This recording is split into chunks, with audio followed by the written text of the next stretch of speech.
Hello everyone, welcome to avenue vlogs.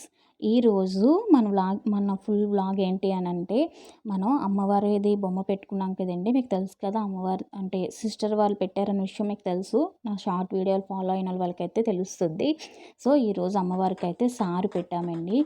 అంటే అమ్మ అని అంటే మన ఇంటి ఆడపిల్ల లెక్కనే వస్తుంది కదండి.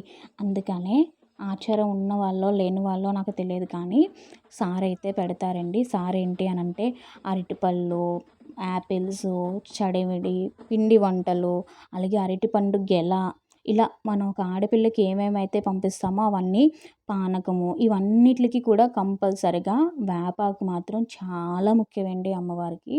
సో వేపాకుని ప్రతి దాని మీద వేసి మనం అమ్మవారికి సారిని నివేదించుకుంటామండి.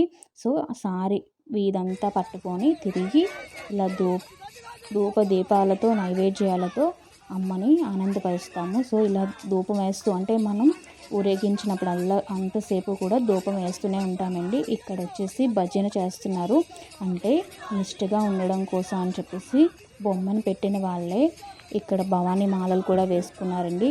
దీక్ష ఇంకొంచెం పవర్ఫుల్ అవుతుందని చెప్పేసి. సో వీళ్ళందరూ కూడా అమ్మవారి ఆటలతో అమ్మని ఇంకాస్త ఉత్సాహపరుస్తున్నారండి.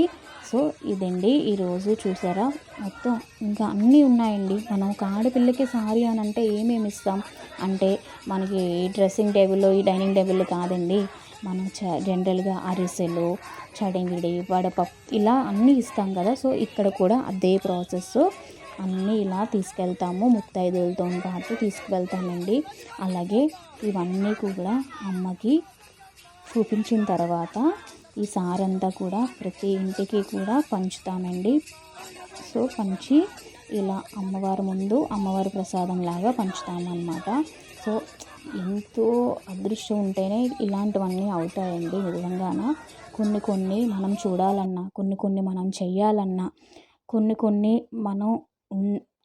మనకి ఏదైనా తెలియాలన్నా కూడా, తెలుసుకున్నా కూడా అది నిజంగా అదృష్టం ఉండాలి. ఇవి వచ్చేసి లాస్ట్లో మేము టెంపుల్కి వెళ్ళామండి, అమ్మవారి టెంపుల్కి. ఈ వ్లాగ్ కనుక మీకు నచ్చితే లైక్ చేయండి, షేర్ చేయండి, సబ్స్క్రైబ్ చేసుకోండి.